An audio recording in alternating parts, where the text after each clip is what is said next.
Hi students, today we are going to deal with the topic how do new laws come about. Okay, എങ്ങനെയാണ് പുതിയ loss നമ്മൾ ഈ ഒരു പാർലമെന്റിൽ അത് അപ്രൂവൽ ആയി വരുന്നതെന്ന് നമുക്ക് നോക്കിയാലോ. നമുക്കറിയാലോ ഇപ്പൊ ലോക്സഭയിൽ പലതരത്തിലുള്ള നിയമങ്ങൾ നമ്മൾ അത് അപ്രൂവലിന് നമ്മൾ രാജ്യസഭയുടെ അപ്രൂവലിലേക്ക് പോകും. രാജ്യസഭ അത് അപ്രൂവ് ചെയ്താൽ മാത്രമേ അത് എന്താവുള്ളൂ മക്കളെ, ഒരു ലോ ആയിട്ട് അപ്രൂവ് ആയിട്ട് വരുള്ളൂ അല്ലെ. ഓക്കെ, അപ്പൊ നമുക്ക് കുറച്ചും കൂടെ അതിനെ കുറിച്ച് ഡീറ്റെയിൽ ആയിട്ട് പറയാം കേട്ടോ. The parliament has an important role in making laws അല്ലെ. പല നിയമങ്ങളും ഉണ്ടാക്കാൻ വേണ്ടിയിട്ട് ഈ പാർലമെന്റിന് മേജർ റോള് പങ്കുവയ്ക്കുന്നുണ്ട് അല്ലെ. Okay, the parliament and there are many vase through which this take place. അപ്പോ എങ്ങനെയൊക്കെയാണ് ഈ നിയമമായിട്ട് ഇങ്ങനെ പുറത്തേക്ക് വരുന്നത് അല്ലെ? ഏതൊക്കെ ഫീൽഡിന്റെ അല്ലെങ്കിൽ ഏതൊക്കെ ഇൻസ്റ്റിറ്റ്യൂട്ടിന്റെ അപ്രൂവൽ വേണം എന്നുള്ളത് നമുക്ക് നോക്കിയാലോ. There are many vase through which this take place. Okay, and it is often different groups in society that raise the need for a particular law. ഇപ്പോ ഇന്ത്യയിലുള്ള പല സ്റ്റേറ്റിലുള്ള ജനങ്ങൾ ഒരുമിച്ച് പറയാണ് എന്താണ് ഈ ഒരു ലോ, ഈ ഒരു പെർട്ടിക്കുലർ ലോ എന്ത് വേണം നമ്മുടെ സൊസൈറ്റിയിൽ.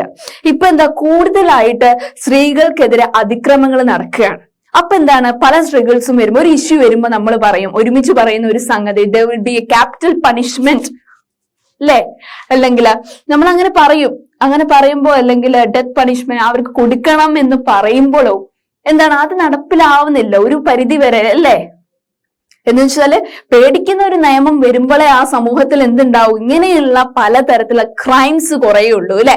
ഓക്കെ, അതാണ് നമ്മൾ ഈ ഒരു എക്സാമ്പിളില് നമ്മൾ പറയുന്നത്. An important role of parliament is to be sensitive to the problems faced by people. എന്ന് വെച്ചാൽ ആളുകള് നമ്മുടെ ചുറ്റുപാടുള്ള സിറ്റിസൺസ് അനുഭവിക്കുന്ന കാര്യങ്ങൾ, ഏത് ക്രൈംസ് ആണ് അവിടെ കൂടുതൽ വരുന്നത്, ആളുകൾക്ക് എവിടെയാണ് ഇപ്പൊ ഭക്ഷ്യക്ഷാമമാണ് ഒരു സ്ഥലത്ത് കൂടുതലുള്ളത്, ജലക്ഷാമമാണ് കൂടുതലുള്ളത്, അതിനനുസരിച്ചുള്ള പോളിസീസ് ഇംപ്ലിമെന്റ് ചെയ്യാൻ പാർലമെന്റിന് പറ്റണം അല്ലെ. പ്രോബ്ലംസ് സോൾവ് ചെയ്യാൻ അതിനനുസരിച്ച് ലോ കൊണ്ടുവരാൻ പാർലമെന്റിന് പറ്റണം എന്നുള്ളതാണ്. ഓക്കെ, അതിലാണ് മെയിൻ ആയിട്ട് ഇപ്പൊ സ്ത്രീകൾക്കെതിരെ അതിക്രമങ്ങൾ നമ്മൾ പറഞ്ഞു. ഇപ്പൊ വീടുകളിൽ ഇപ്പൊ വിവാഹം കഴിഞ്ഞിട്ടുള്ള സ്ത്രീകളെ അപേക്ഷിച്ച് നോക്കുമ്പോൾ ഇപ്പൊ സ്ത്രീധനം കുറഞ്ഞു പോയി എന്നുള്ള രീതിയിലുള്ള dowry violence is very increasing nowadays അല്ലെ. We have heard so much news about that in recent days in newspapers to television അല്ലെ. അപ്പൊ അതിലൂടെയൊക്കെ നമ്മൾ മാസ് മീഡിയാസിലൊക്കെ കേൾക്കുന്നതാണ്. നമ്മൾ സിമ്പിൾ ആയിട്ട് ഒരു സ്റ്റാറ്റസ് ഫോം ചെയ്തിട്ട് ഇങ്ങനെ ഇതിന് സപ്പോർട്ട് ഇതാക്കുന്നത് മാത്രമല്ല ചെയ്യേണ്ടത്. എന്തെങ്കിലും ഒരു ഇഷ്യൂ നമുക്ക് വരികയാണെങ്കിലും അതിനെതിരെ പൊരുതാനുള്ള ഒരു ഊർജമാണ് വേണ്ടത്. അങ്ങനെ ഒരാളെങ്കിലും മുന്നോട്ട് വരുമ്പോൾ അത് കുറെ ഒരു ലാർജ് പ്രപ്പോർഷൻ ആളുകൾക്ക് എന്തായിരിക്കും, ഒരു സപ്പോർട്ടായിരിക്കും അല്ലെ. അവർക്കും ആ സൈലൻസ് ബ്രോക്ക് ഔട്ട് ചെയ്ത് മുന്നോട്ട് വരാനുള്ള ഒരു ഇതായിരിക്കും അല്ലെ. അതാണ് ഇതിൽ പറയുന്നത്. അങ്ങനെ കുറെ ആളുകൾ ഈ വീടിന്റെ ഉള്ളില് ആ 4 പാട് ചുറ്റുപാടില് അല്ലെ പല രീതിയിലുള്ള ഭർത്തൃ വീട്ടിലാണെങ്കിലും അല്ലെ ഹസ്ബൻഡ് ഈ സ്ത്രീകളെ ഇങ്ങനെ പല രീതിയിൽ ഉപദ്രവിക്കുന്നു അല്ലെ, ഇമോഷണലി ഫിസിക്കലി ഓർ അല്ലെ പല രീതിയിലും അങ്ങനെ അവരെ ഇതാക്കുമ്പോ അതിനെതിരെ ഒരു കറക്റ്റ് നിയമം വരുമ്പോ അല്ലെ. ഇപ്പൊ നമ്മൾ പലതരത്തിൽ ഇപ്പൊ നിയമം വന്നു. ഇപ്പൊ ഗവൺമെന്റ് ബേസിസിൽ സ്ത്രീധനം കൊടുക്കലും വാങ്ങലും തെറ്റാണ്. പക്ഷേ ഇപ്പോഴും അത് തെറ്റാണെന്ന് അറിഞ്ഞിട്ടും ആളുകൾ കുറെ കൊടുക്കുന്നുണ്ട് അല്ലെ. സ്ത്രീധനം മറ്റുള്ള കല്യാണത്തിനാണെങ്കിലും എത്രയോ തരത്തിൽ ഇപ്പൊ കാറ് അങ്ങനെ പറയും, ഇപ്പോ എൻഗേജ്മെന്റ് ഫംഗ്ഷന് പോലും പല ലക്ഷൂറിയസ് ആയിട്ടുള്ള തിങ്സ് ആണ് ഷെയർ ചെയ്യുന്നത്.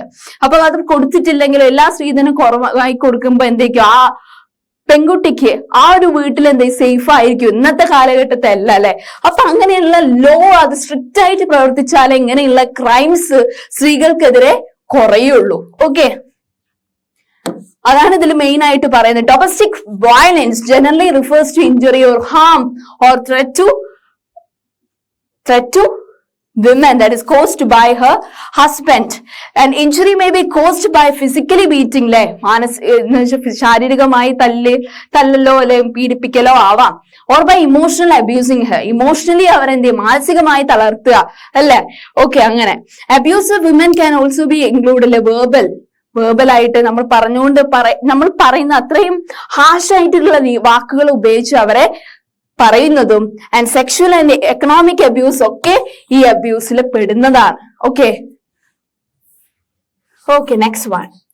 and there will be and the protection of women from domestic violence act.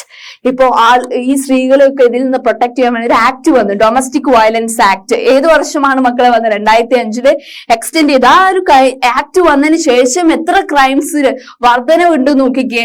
അപ്പൊ ഈ ഒരു ആക്ടിന് എന്തിന്റെ ഒരു മൂല്യവുമില്ല, അതാണ് മെയിൻ കാര്യം.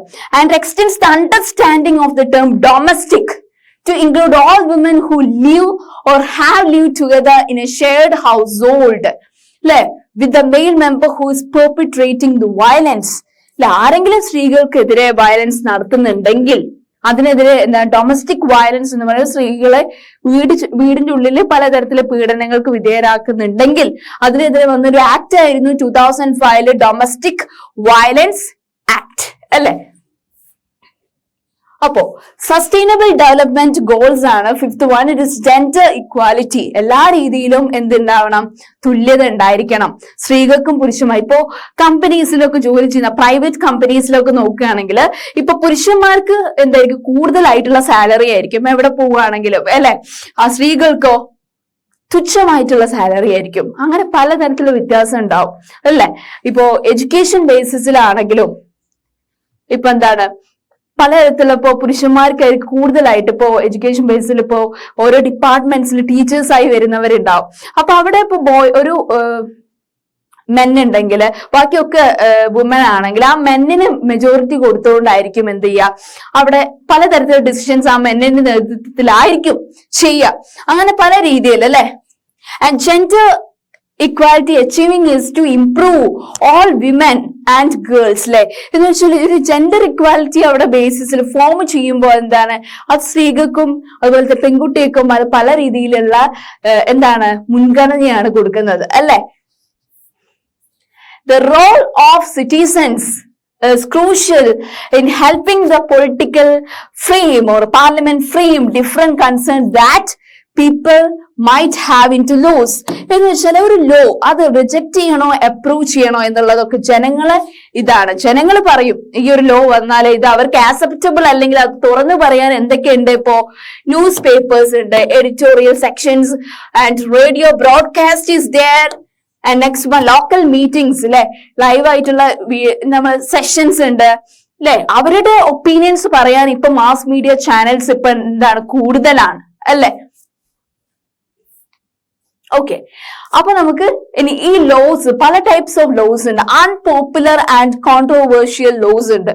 അൺപോപ്പുലർ നമുക്ക് അധികം അറിയാത്ത ലോസ് ഉണ്ടാവും. പല ലോസ് നിലവിൽ വന്നിട്ടുണ്ടാവും, പക്ഷെ ആ ലോ വന്നിട്ടുണ്ടെങ്കിലും ക്രൈംസ് കൂടിക്കൊണ്ടിരിക്കും, അതുകൊണ്ട് ആ ലോ ആരും മൈൻഡ് ചെയ്യാറില്ല. What about the controversial laws? ഇപ്പോൾ ഫേമസ് ആയിട്ടുള്ള ചില ലോസ് ഉണ്ടാവും. എന്ന് വെച്ചാൽ ഒരു ക്രൈം വരുമ്പോൾ അത്രയും സ്ട്രിക്റ്റ് ആയിട്ടുള്ള ഒരു ലോ വരുമ്പോൾ, അല്ലെങ്കിൽ ഒരു ലോ ഇപ്പൊ ശബരിമല ഒരു വിമൻ എൻട്രി ഇല്ലായിരുന്നു, ആ ശബരിമലയിൽ സ്ത്രീകളെ കയറ്റുന്നതിന്റെ ഒരു എൻട്രി വന്നപ്പോ അത് എന്തൊരു കൺട്രോവേഴ്ഷ്യൽ ലോ ആയി മാറി. എന്തുകൊണ്ടാണ് അത് കൺട്രോവേഴ്ഷ്യൽ? ഒരു സൈഡിലെ ആളുകൾ പറഞ്ഞു അതിനെ അപ്രൂവ് ചെയ്ത് വരുമ്പോ ഒരു ഓപ്പോസിറ്റ് സൈഡിലുള്ള ആളുകൾ അതിനെ റിജക്ട് ചെയ്തു. അതൊരു കൺട്രോവേഴ്ഷ്യൽ ലോസ് ആയി. അതുപോലെ തന്നെ GST പോലെയുള്ള ഇത് ഫോം ചെയ്തപ്പോ, അല്ലെ, അത് കുറെ ആളുകൾക്ക് ആക്സെപ്റ്റബിൾ ആയില്ല. പിന്നെ നമ്മൾ നോട്ട് ഇപ്പൊ എന്താണ് പല പുതിയ നോട്ട് ഇത് വന്നല്ലോ, അപ്പൊ അങ്ങനെയുള്ള നോട്ട് ചേഞ്ചസ് ഒക്കെ വന്നപ്പോ എന്താണ് അതൊന്നും ആളുകൾക്ക് ആക്സെപ്റ്റബിൾ അല്ലായിരുന്നു, കൂടുതൽ റിസ്കി ആയി മാറി, അല്ലെ? Okay, the parliament passes laws that turn out to be very unpopular. അല്ലെ? പാർലമെന്റ് ചില ലോസ് പാസ് ചെയ്യും, പക്ഷെ അത് ആളുകളിലേക്ക് എത്താത്ത ചില നിയമങ്ങൾ ഉണ്ടായിരുന്നു. Sometimes a law can be constitutionally valid. ഭരണഘടനാപരമായിട്ട് ആ ലോ വാലിഡ് ആയിരിക്കാം, പക്ഷെ ലീഗൽ ആയിരിക്കാം, but it can continue to be unpopular. ആളുകൾക്കിടയിൽ അത് എത്തിപ്പെടുന്നില്ല ആ ഒരു നിയമം. ഓക്കെ, എന്തുകൊണ്ടാണ്? ആളുകൾ വിചാരിക്കുന്നു അത്തരം നിയമങ്ങൾ ഈ സൊസൈറ്റിയിൽ നിലനിൽക്കുന്നുണ്ടെങ്കിൽ അത് അവർക്ക് എന്തായിരിക്കും, ദോഷകരമായിരിക്കും എന്ന് ആളുകൾ ചിന്തിച്ചു തുടങ്ങി. Okay, and people might criticise law. ആളുകൾക്ക് ഇഷ്ടപ്പെടാത്ത തരത്തിലുള്ള നിയമങ്ങൾ വരുമ്പോ എന്ത് ചെയ്യും? ആളുകൾ അതിനെതിരെ പ്രതിഷേധിക്കും, അല്ലെ? ഓക്കെ, ഇന്ന് newspapers and report TV news ചാനൽസിലൂടെ ഒക്കെ അവരെന്ത് ചെയ്യും? അവരുടെ വോയിസ് ബ്രോക്ക് ഔട്ട് ചെയ്ത് അവർ പറയും, അല്ലെ? ഇൻ എ ഡെമോക്രസി ലൈക്ക് അവർ citizens can express their unwillingness. ഒരു ജനാധിപത്യ രാഷ്ട്രമായതുകൊണ്ട് തന്നെ നമുക്ക് ഒരു നിയമം ഗവൺമെന്റ് അപ്രൂവ് ചെയ്യുമ്പോൾ അതിനെതിരെ നമുക്ക് അതിന് യോജിക്കാനും അതുപോലെ തന്നെ വിയോജിപ്പ് കാണിക്കാനും നമുക്ക് പറ്റും അല്ലെ. ആളുകൾക്ക് ഇപ്പൊ പലതരത്തിലുള്ള മാസ് മീഡിയാസ് ഉണ്ട് അല്ലെ, TV ആയിക്കോട്ടെ, എഡിറ്റോറിയൽസ് ആൻഡ് ന്യൂസ് പേപ്പർ അല്ലെ, അതിലൂടെയൊക്കെ നമുക്ക് നമ്മുടെ വോയിസ് അല്ലെ ബ്രോക്ക് ഔട്ട് ചെയ്യാം എന്നുള്ളതാണ്. When a large number of people begin to feel that a wrong law has been passed, എന്ന് വെച്ചാല് ഇപ്പൊ കുറെ ആളുകൾക്ക് തോന്നുകയാണ് ഈ നിയമം എന്നുള്ളത് അത്ര, ഈ ഒരു നിയമം ഗവൺമെന്റ് പാസ് ആക്കിയ നിയമം അത്ര നല്ലതല്ല, ഞങ്ങൾക്ക് എല്ലാവർക്കും അതൊരു ഡേഞ്ചർ ആയിരിക്കും എന്ന് പറയുകയാണെങ്കിൽ എന്തായിരിക്കും, ആ ഒരു പാർലമെന്റിന് അത് ഡിസപ്രൂവൽ ആക്കാനുള്ള നിയമം അവർക്ക് തന്നെ ഉണ്ട് അല്ലെ. For example various municipal laws, ഒരു ടൈപ്പില് പല മുനിസിപ്പൽ ലോസ് ഇറങ്ങി എന്നാണ് പറയുന്നത്. എന്ന് വെച്ചാൽ തെരുവ് കച്ചവടക്കാരൊക്കെ മെയിൻലി ഇല്ലാതാക്കിയിട്ട് അല്ലെ, മെയിൻ ആയിട്ട് ഇപ്പൊ SM സ്ട്രീറ്റിൽ അങ്ങനെ ഒരു ഇത് വന്നു എന്ന് വെച്ചാൽ തെരുവ് കച്ചവടക്കാരെ കുറച്ച് മെയിൻ ആയിട്ട് ഷോപ്സിനെ എന്ത് ചെയ്യുക, ഫോക്കസ് ചെയ്തിട്ട് ഡെവലപ്മെന്റ് കൊണ്ടുവരിക. പക്ഷെ ഈ ഒരു സ്ട്രീറ്റ് വെൻഡേഴ്സിനെ ഫോക്കസ് ചെയ്യുന്ന പുവർ പീപ്പിൾസും ഉണ്ട് അല്ലെ. ഇപ്പൊ ലക്ഷൂറിയസ് ആയിട്ടുള്ള ഫ്ലാറ്റ്സിൽ നിൽക്കുന്നവരാണെങ്കിലും ഫ്ലാറ്റിലൊക്കെ നിൽക്കുന്നവരാണെങ്കിലും അവരൊക്കെ എന്താ സ്ട്രീറ്റ് വെൻഡേഴ്സ് അവരുടെ എന്ന് വെച്ചാൽ വലിയ വലിയ സൂപ്പർ മാർക്കറ്റിനെ ആശ്രയിക്കാതെ ഈ സ്ട്രീറ്റ് വെൻഡേഴ്സിനെ ആശ്രയിക്കുന്നവരും ഉണ്ട്. പുവർ ആയിക്കോട്ടെ റിച്ച് ആയിട്ടുള്ള ആളുകളായിക്കോട്ടെ. ഓക്കെ, ആൻഡ് ഈ വെൻഡേഴ്സ് ആൻഡ് സ്വീറ്റ് വെൻഡേഴ്സ് ഉണ്ട് അല്ലെ, ഇവരുടെയൊക്കെ മെയിൻ ആയിട്ടുള്ള എന്താണ് ആശ്രയം എന്ന് പറയുന്നത് ആ ഒരു കച്ചവടം മാത്രമാണ്. അവിടെ ഈ ഒരു വിൽപ്പനക്കാർക്ക് മെയിൻ സ്ട്രീറ്റ് വെൻഡേഴ്സിന് തെരുവ് കച്ചവടക്കാർക്ക് ആ ഒരു വിൽപ്പനയിൽ നിന്ന് മാത്രമേ അവർക്ക് എന്ത് ചെയ്യുക ലാഭം കിട്ടുന്നുള്ളൂ അല്ലെ. അവരുടെ ഡെയിലി ആയിട്ടുള്ള ബേസിക് നീഡ്സ് സാറ്റിസ്ഫൈ ചെയ്യണമെങ്കിൽ അവർ ആ പണിക്ക് പോയേ പറ്റൂ അല്ലെ. Hence, if the law favors one group and disregards the other, it will be controversial. ഇതൊരു മെജോറിറ്റി ഓഫ് ഗ്രൂപ്പിന് വേണ്ടിയിട്ടാണ് ആ ഒരു നിയമം ഗവൺമെന്റ് കൊണ്ടുവന്നതെങ്കിൽ അതിന്റെ എതിർഭാഗത്തുള്ള ആളുകൾ അതിന് സപ്പോർട്ട് ചെയ്യുന്നില്ല എങ്കിൽ അതൊരു കോൺട്രോവേഴ്ഷ്യൽ ലോ ആയിട്ട് മാറും അല്ലെ. ഓക്കെ, അപ്പൊ ഇത്തരം കാര്യങ്ങളാണ് നമ്മൾ പറഞ്ഞത്. ഒരു ലോ എങ്ങനെയാണ് പുറമേക്ക് നമ്മുടെ അല്ലെ ഇതിലേക്ക് അപ്രൂവൽ ആയിട്ട് വരിക. ഇപ്പോൾ പാർലമെന്റ് അത് എന്താണ് ലോക്സഭയിലുള്ള ഒരു ലോ ആയിക്കോട്ടെ, ബില്ലായിക്കോട്ടെ, അത് അപ്രൂവൽ രാജ്യസഭ അപ്രൂവ് ചെയ്താലേ അത് ലോ ആയിട്ട് പ്രസിഡന്റിന്റെ സൈനൊക്കെ ആയിട്ട് അത് ലോ ആയിട്ട് വരുള്ളൂ. പക്ഷെ അൺപോപ്പുലർ ലോസ് ഉണ്ട്. ഇപ്പൊ ഡൊമസ്റ്റിക് വയലൻസ് ആക്ട് വന്നു 2005 പറഞ്ഞു. ഇങ്ങനെ ആ ഒരു ആക്ട് വന്നതിന് ശേഷവും അതിന് മുമ്പും കുറെ ക്രൈംസ് നടന്നതാണ്. അതൊരു അൺപോപ്പുലർ ലോ ആണ്. ആളുകൾ അത് ലീഗലായിട്ട് വന്നിട്ടുണ്ടെങ്കിലും ആളുകൾ അതിനെ മൈൻഡ് ചെയ്യുന്നില്ല അല്ലെ. ആ ആക്ട് അത്ര സ്ട്രിക്റ്റ് കൊടുക്കുന്നില്ല എന്നുള്ളതാണ്. അല്ലെങ്കിൽ ഈ ക്രൈം കൂടി വരൂലല്ലോ. ഓക്കെ, അതുപോലെ തന്നെ പലതരത്തിലുള്ള ക്രൈംസ് നടന്നു വരുമ്പോൾ ഒരു സ്ട്രിക്റ്റ് ആയിട്ടുള്ള ലോ വരാത്തത് കൊണ്ട് ആളുകൾ പ്രതിഷേധിക്കുന്നുണ്ട്. ആ ഒരു ടൈമിൽ മാത്രം ആ ലോ ഒരു ഇത് നിലനിൽക്കെങ്കിലും പിന്നെ അത് നിലനിൽക്കുന്നില്ല. അതുപോലെ തന്നെ പലതരത്തിലുള്ള കോൺട്രോവേഴ്ഷ്യൽ ആയിട്ടുള്ള ലോ ഉണ്ടാവും. ഇപ്പോ നമ്മൾ പറഞ്ഞു ശബരിമലയിലെ സ്ത്രീകളെ കയറ്റുന്ന ഒരു ആളുകള് ഫോഴ്സ് ചെയ്തിട്ട് അവരെ എൻട്രി ചെയ്യാൻ നോക്കുമ്പോ ഒരു തരത്തിലുള്ള ആളുകൾ പലതരത്തിലുള്ള എന്താ പറയാ ഡിവോഷണൽ വാല്യൂസിന് സുപ്രീമോറിറ്റി കൊടുക്കുന്ന ആളുകളും ഉണ്ട്.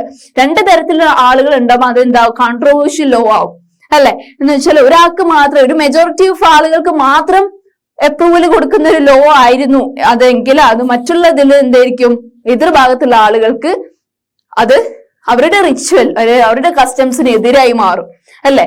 അതാണ് ഇപ്പൊ ഒരു എന്താ പറയാ റിലീജിയസ് ആയിട്ടുള്ള ഒരു ഇൻസ്റ്റിറ്റ്യൂട്ട് ബിൽഡ് ചെയ്യാൻ വേണ്ടിയിട്ട് മറ്റൊരു എന്താ പറയാ റിലീജിയന്റെ ഇൻസ്റ്റിറ്റ്യൂട്ട് അല്ലെ, റിലീജിയസ് ആയിട്ടുള്ള ഒരു എന്താ പറയാ ഇൻസ്റ്റിറ്റ്യൂട്ട് അത് ബ്രോക്ക് ചെയ്യുമ്പോ അതെന്തായിരിക്കും അവരുടെ റിലീജിയസ് പ്രിൻസിപ്പിളിന് എതിരായി മാറും. ഓക്കെ, ഇപ്പോഴും ഇന്ത്യ ഒരു സെക്യുലർ നാഷനായി മാറി എന്നുള്ള ക്വസ്റ്റ്യൻ മാർക്കാണ് അല്ലെ. ഓക്കെ, അപ്പൊ ഇത്തരം കാര്യങ്ങളാണ് നമ്മൾ ഈ ഒരു പാഠഭാഗത്ത് പാർലമെന്റ് ആൻഡ് മേക്കിംഗ് ലോസിന് നമ്മൾ ഡിസ്കസ് ചെയ്തത്. എന്തൊക്കെ കാര്യങ്ങളായിരുന്നു നമ്മൾ ഡിസ്കസ് ചെയ്തത്? നമ്മൾ പാർലമെന്റിന്റെ 2 ഡിവിഷൻസ് പറഞ്ഞു അല്ലെ, രാജ്യസഭ, ലോക്സഭ. രാജ്യസഭയെ നമ്മൾ കൗൺസിൽ ഓഫ് സ്റ്റേറ്റ്സ് എന്നും പിന്നെ അപ്പർ ഹൗസ് എന്നും പറയും. എത്ര മെമ്പേഴ്സ് ആണ് രാജ്യസഭയിൽ മക്കളെ? പറഞ്ഞേ 245 മെമ്പേഴ്സ് ആണ്. ലോക്സഭയിൽ നമ്മൾ പറയുന്ന പേരെന്തൊക്കെയാ? ലോവർ ഹൗസ് എന്നും പീപ്പിൾ റെപ്രസെന്റേഷൻ എന്നും പറയും. പിന്നെ അപ്പോ ലോക്സഭയിൽ എത്ര മെമ്പേഴ്സ് ആണെന്ന് നമ്മൾ പറഞ്ഞേ? 5 45 മെമ്പേഴ്സ് ആണെന്ന് നമ്മൾ പറഞ്ഞു അല്ലെ.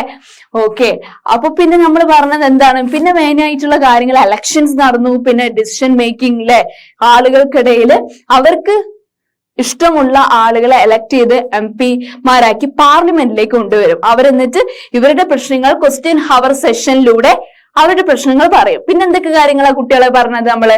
Role of the parliament. എന്തൊക്കെയാണ് പാർലമെന്റിന്റെ റോൾസ് എന്ന് നമ്മൾ പറഞ്ഞത്? In order to develop a national government, ഒരു ഗവൺമെന്റ് കെട്ടിപ്പടുക്കുന്നത്. ഓക്കെ, പിന്നെന്താണ്? Second one, to control guide.